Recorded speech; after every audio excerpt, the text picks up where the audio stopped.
Make no mistake, the final goal is to eradicate humanity as we know it. Once you understand the final destination, it becomes much easier to look back and identify the psychological conditioning, the biological tampering, the cultural grooming, and the educational prepping that we have been subjected to for decades in preparation to making us accept a post-human future.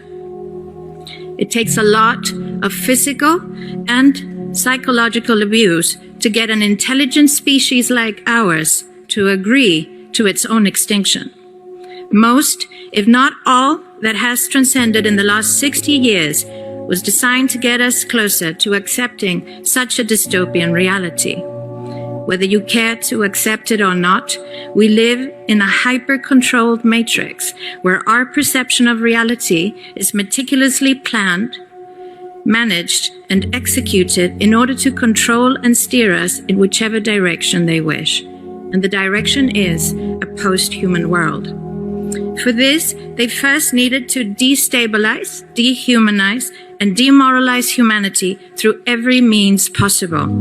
The destruction of the nuclear family, children being indoctrinated by the state, abortion, the eradication of God and spirituality from education, life in mega cities and away from nature, toxic food, air and water, social media, replacing real human connection and interaction, engineered financial crisis and taxation, endless wars and massive migration, stress, anxiety, depression, drugs and alcohol, constant fear-mongering, moral relativism as the new religion, and I could go on about how humanity has been influenced and forced to move away from all the things that give us strength, security, purpose, and meaning. A weak, immoral, disconnected, ignorant, and unhealthy population is an easy target for the next stage, the creation of an entire generation of androgynous beings. Masculinity is under attack psychologically, culturally, and biologically.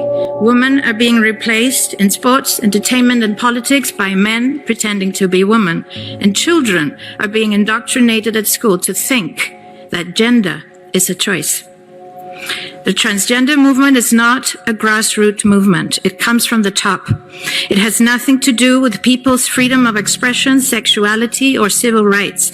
It's an evil psyop with a clear agenda to get us closer to transhumanism by making us question the most fundamental notion of human identity, our gender.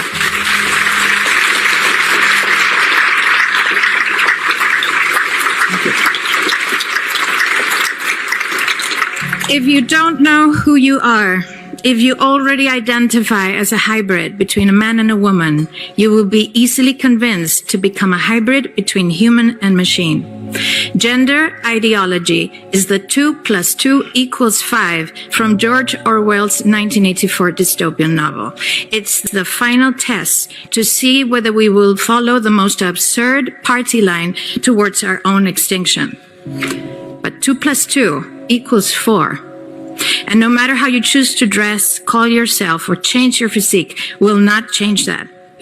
The sad reality, though, is that in the gaslighting process to get us closer to a post-human future, they have mentally and physically harmed an increasing number of children and young people. And it's only getting worse. This must be stopped.